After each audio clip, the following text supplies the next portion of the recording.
I really do think the key to success is I don't care if you got 100 different things you're like flying an airplane. Right now, what you're doing. You better be focused on flying Whatever that airplane. word you're singing in that song, on that show, on that stage, that verse right. is where you're at. And you move on to the course, and you're focused on that course. Yeah, it's like Nick Saban says, he calls it the process, but he said the average college football play lasts 7 seconds. So just break your life down into 7 seconds, and that's the 7 seconds that matter. It's pretty good. Pretty good. I'm right here with you right now. Pretty good. Yeah. We're doing it. We're figuring this stuff out. We're walking the process. We act like we know everything. Yeah, we don't know.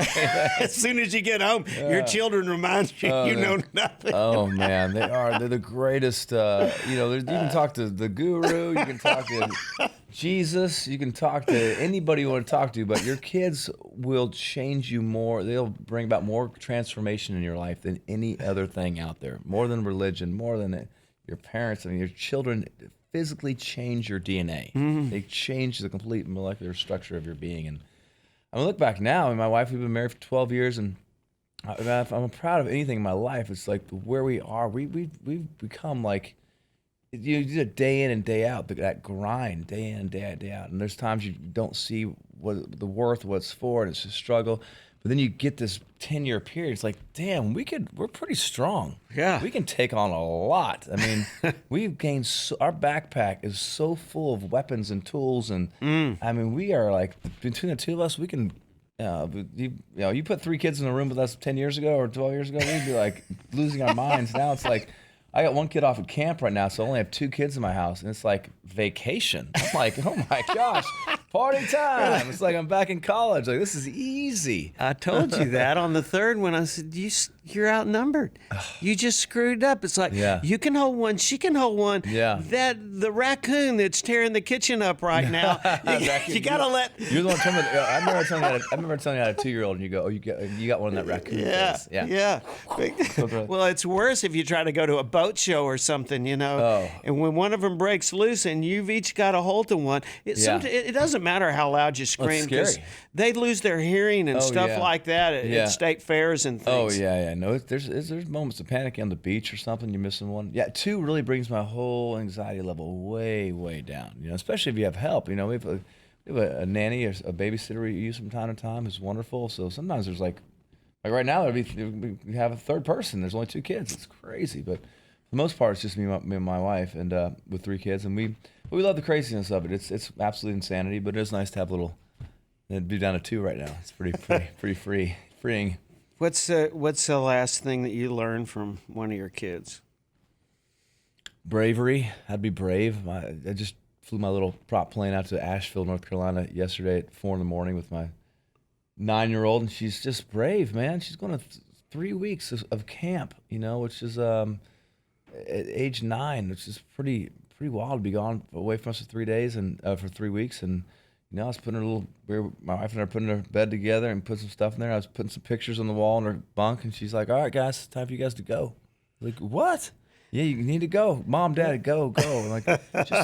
just going after it, like just going for stuff and just, and I think the main thing I learned from all my kids is just presence. I mean, if you need to learn like how to be present in a moment, be around a 4-year-old, because he's not thinking about anything except right here, right now. And he's got this horseshoe cup holder. This would be the great. He could play this for 2 hours. So they're the greatest teachers. And but yeah, I think presence and being brave, and because for them there's so many new firsts. Yeah, doing everything they do is a first in some way, and you can learn a lot from those guys.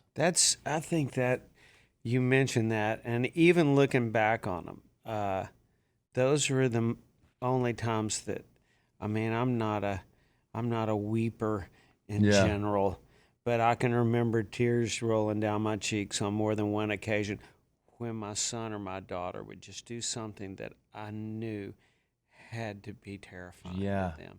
Oh yeah. And I'm just like, God dang, these kids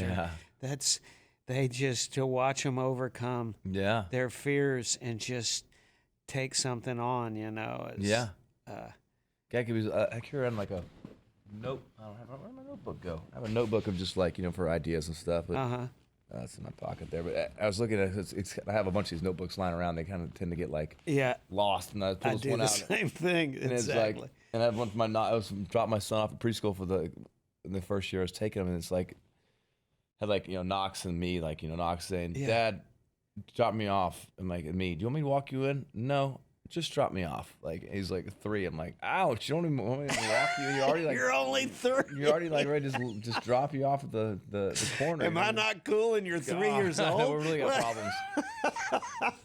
But yeah, man, it's awesome. I love it. I love life. Life's awesome right now. And the tour, I feel like I've just really taken ownership of my role in the tour. I got 2 other bands out there and about 75, 80 people on the road with us. And you got good bands too. Great people. Yeah, great bands, great music, just great people. And I got a big tour meeting before we started off on first show in Columbia, Maryland, and just setting the vibe for the tour, what I want it to be. Not the show. I mean, I know the show's going to be awesome. We've been working on that, but just the vibe backstage. And it's like reminds like what you guys, when you all toured hard in that group, the funness you get, the fun you guys had in the circus, the Neon Circus, just like it's like camp for us. My kids at camp, I want to go to camp, and like your tour was a camp. It's like fun. It's like, the show's gonna rock. That's what we do. We're gonna kill a show. We're gonna crush it. It's gonna be amazing. But what about from midnight to 7 p.m. the next day? What goes on there? It's just that backstage hang of seeing people hanging out and having good catering and having a masseuse and I got a trainer out there for people that want to do that. I got a buddy of mine that comes out that's just really good at just talking about life and life hacks. That he comes out there on the road with us, and I got a security guy that he obviously is there to keep the tour safe, but he'll teach you about how to do triage and CPR and just so many skills things you can learn while you're out there on the road.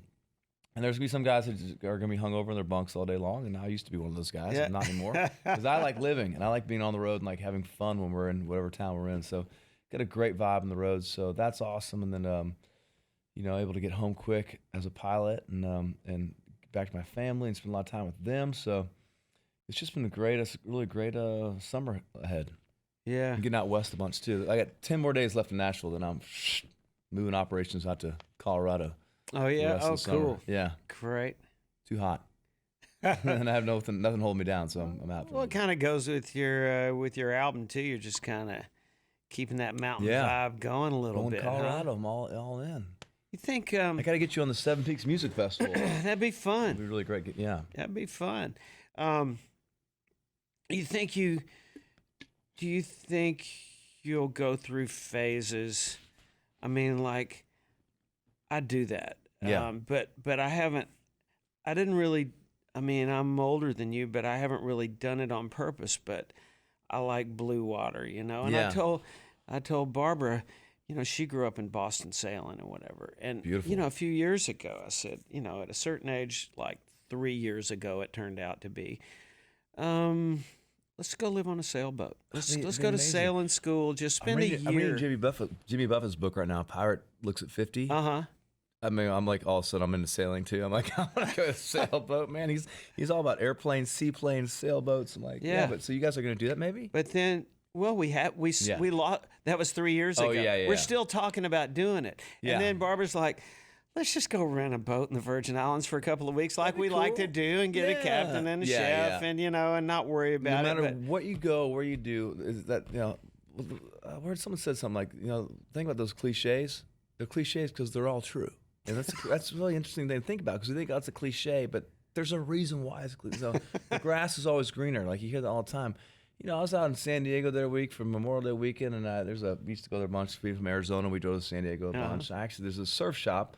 I'm not a surfer, but I was going there and, get a pair of shorts or flip-flops or something. I know this guy. And I'm like, oh, man, that runs the place. I'm like, it's amazing living here, huh? Just amazing. You get those mornings, it's overcast, and the sun comes out at the beach, and he goes, shoot, man, all I think about is getting to the mountains. There's too many people here. And it's like, so no matter where you go, somebody's like, I'm sure there's some kind of sailboat going, man, I'd love to live in Nashville, Tennessee. Yeah. The Predators, the Lower Broadway vibe. So I think just recognizing that freaking salt water's eating everything up on this boat. Wake up with spiders all over my foot in the morning.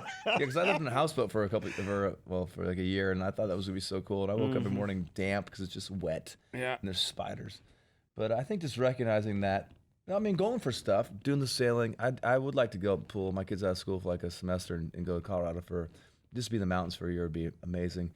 I don't know if we'll do it or not, but recognizing those things you want to do, but then also recognizing, okay, the grass is always greener. You know, it's just maybe find a compromise we got a good spot. Airplane's a good compromise. Airplane's pretty good compromise. So you can't, but you're flying. You got to be sober. Yeah, you do. Yeah. So I mean, Someone's we used gotta to give. party pretty hard on the road. Yeah. So you just Well, I have another pilot I fly with too. But on top of that, but I usually fly out, then he'll fly back. But yeah, I mean, I'll be honest.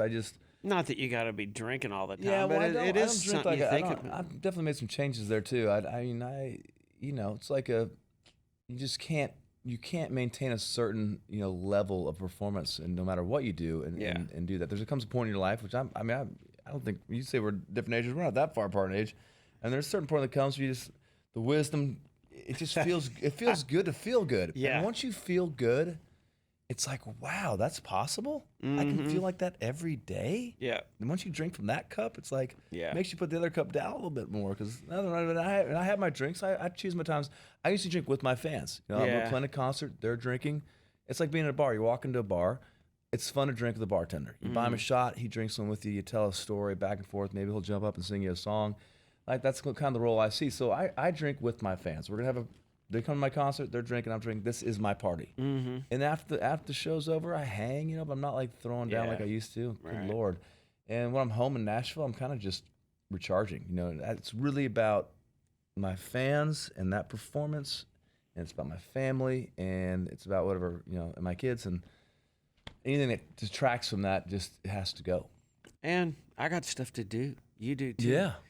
Stuff that's important to you. Yeah. And it's like, it's not even a beer at lunch anymore. It's like, no, I got old school. I got You used to do that all the time, right? Oh my gosh. It's like we got to write a song. Maybe 2 beers at lunch. Get a beer, and we'll come back and work on that a little bit. We'll get it tomorrow if we don't get it today. Man, there's no way. You think you get older and you don't care so much, but the older you get, the more it matters, and the more you want to be there for the stuff you're trying to do. Yeah, you do.